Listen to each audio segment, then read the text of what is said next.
मुझे एक बात बताइए, ये बार बार ओवैसी बाबरी जिंदाबाद बोल दें, ये कह दें कि भाई दर्द क्यों नहीं हो रहा है, वहां तो 500 साल तक सजदा कर रहे थे, तो इससे एक मुस्लिम होने के नाते बताइएगा आप लोगों को खुशी मिलती है क्या, या आप लोगों को लगता है कि कोई तो है जो हमारी आवाज उठा रहा है?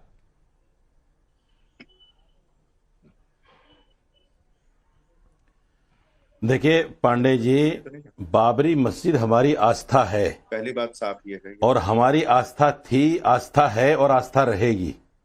बाबरी मस्जिद वहां थी, है और रहेगी, कयामत तक रहेगी। दूसरी बात, मैं अवजनेश अवस्थी जी का बाबरी मस्जिद जवाब देना चाहता हूं। यानी आप राम मंदिर को कह रहे हैं कि बाबरी मस्जिद है, भव्य राम मंदिर नहीं दिखाई दे रहा है क्या आपको रशीदी साहब? नहीं, हमें नहीं दिखाई दे रहा है, हमें नहीं दिखाई दे रहा है। जुल्म से अगर बाबरी मस्जिद को तोड़ा गया, संविधान को के साथ साथ, पहले इन्होंने संविधान को तोड़ा, संविधान को खत्म किया 1992 में, और फिर अब राम मंदिर बनाया, तो ये संविधान को संविधान की बात कौन कर रहा है जो संविधान को तोड़ रहा है? मुसलमान ने तो संविधान को नहीं तोड़ा। जिस वक्त बाबरी मस्जिद बनी, संविधान ने वहां पर राम मंदिर का फैसला दिया ओवैसी साहब। आज संविधान रशीदी साहब 1992 में उसको इनाम मिल तो गया। अरे उन जज साहब को इनाम मिल तो गया राज्यसभा फैसला देने का, कॉन्फ्रेंस की थी, और इससे ज्यादा क्या इनाम देंगे आप उनको? ठीक है, अब आपके पास जवाब नहीं है तो कुतर्क का सहारा लेंगे राकेश त्रिपाठी। नहीं, मौलाना साजिद मैं मेरा उसके बाद आदिल आपके पास। राकेश जी, मेरा आग्रह है, भारत के संविधान की हम बहुत इज्जत करते हैं, हर भारतवासी, और भारत के संविधान से बनी हुई स्वतंत्र न्यायपालिका की दुनिया भर में आज तारीफ होती है।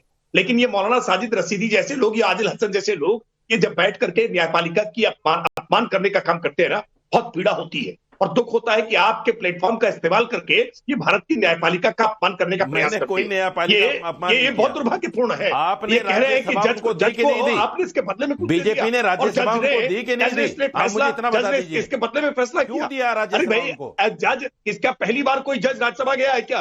क्या जज का राज्यसभा नहीं जा सकते है क्या? और ये फैसला साक्ष्यों की बुनियाद पर हुआ था। हर प्रकार की अपील आपने की है, लंबे समय तक, दशकों तक ये मुकदमा चला है, और उसके बाद भी मौलाना साजिद रशीदी आप लोगों को भड़काने का काम कर रहे हैं। अरे ये केवल लंबी दाढ़ी रख लेने से आप ज्ञानवान नहीं हो सकते भाई।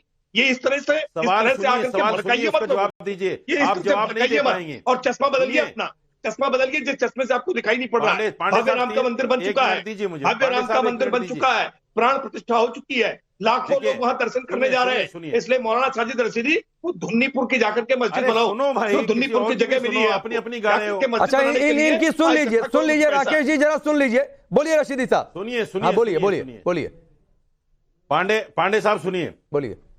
गोगोई साहब ने बाबरी मस्जिद के खिलाफ फैसला दिया, राज्यसभा मिली। उसके बाद 2021 में सुरेंद्र यादव जी ने, जो जज थे, उन्होंने फैसला दिया, उनको जो है डिप्टी लोकायुक्त बना दिया। अभी 31 अरे तो एक लाइन में कह दीजिए ना रशीदी साहब, एक लाइन में कह दीजिए कि हम इस देश में कानून, संविधान, जज नहीं मानते हैं, फिर ये दुहाई मत दिया करिए प्लीज। ये जजों को, और मैं अपने प्लेटफॉर्म से किसी भी जज के खिलाफ, कोई जवाब है, किसी भी जस्टिस के खिलाफ और किसी भी अदालत के खिलाफ एक शब्द नहीं जाने दूंगा। और जैसा राकेश त्रिपाठी जी ने कहा कि पहली बार किसी जस्टिस या जज जो है राज्यसभा में गए क्या? पांडे और या तो तर्कों पर बातचीत किया करिए, नॉन इस्लामिक स्ट्रक्चर था, यह आदेश में लिखा हुआ है। जवाब है, और जाइए अयोध्या, अगर आपके पास पैसा नहीं होगा तो मैं फंड कर दूंगा, जाइए, प्रदर्शनी लग रही है कि क्या क्या खुदाई में मिला था, जाकर देख कर आइए। और किसी मस्जिद में वैसे स्ट्रक्चर होते हैं क्या, वो भी बता दीजिएगा सबूत के साथ। ये आपको चैलेंज देता हूं, बोलिए आदिल। अरे पांडे साहब पूछिए, जिस संविधान की बात कर रहे हैं, उसी संविधान में बाबा साहेब अम्बेडकर ने झांसी की रानी के बाद टीपू सुल्तान का नाम लिया। येदुरप्पा जब पूर्व मुख्यमंत्री रहते हैं तो टीपू जयंती मनाते हैं, बीजेपी सरकार में आती है तो टीपू पर अत्याचारी कहती है। अरे तो उसी संविधान में आदिल, उसी संविधान में भव्य राम दरबार की तस्वीर है, हाँ, जिसको लेकर बार-बार तहर उगला जाता है। बोलते हैं, हम तो पार्लियामेंट में बोलते हैं कि हम उनकी इज्जत करते हैं। अभी चैनल पे आपके बोल रहे हैं इतनी इज्जत करते हैं कि मंदिर नहीं हजम हो रहा है। क्या दिक्कत है? इतनी इज्जत करते हैं कि मंदिर हजम नहीं हो रहा है। नहीं, सुप्रीम कोर्ट ने ये नहीं, सुप्रीम कोर्ट ने आस्था की बुनियाद पे फैसला दिया। अच्छा, सुप्रीम कोर्ट ने फिर आप गलत कोर्ट करने लगे, मंदिर नहीं थी, फिर गलत कोर्ट करने लगे आप। नहीं, ये सच्चाई। और ये जी बोलिए, 20 सेकंड है आपके पास।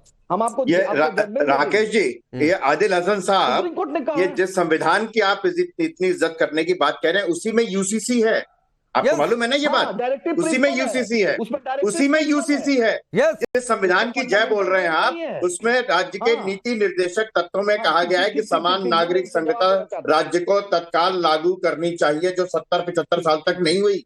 ये उसी संविधान में है। और कहें तो बाबा साहब अम्बेडकर ने पाकिस्तान के बारे में और बाकी जब विभाजन हुआ भारत का, उसके उस समय की परिस्थितियों का जो वर्णन किया है ना, एक बार पढ़ लीजिए उसको, ठीक, आपको मालूम चल जाएगा। बाबा साहब अम्बेडकर का दोबारा नाम नहीं लेंगे आप। राकेश भाई नहीं चलिए ठीक है, वक्त थोड़ा कम है, वक्त थोड़ा कम है, लेकिन आदिल हसन गलत कोट मत किया करिए। अब से थोड़ी देर बाद बीजेपी की प्रेस कॉन्फ्रेंस भी होने वाली है, उस बड़ी खबर का भी रुख करेंगे।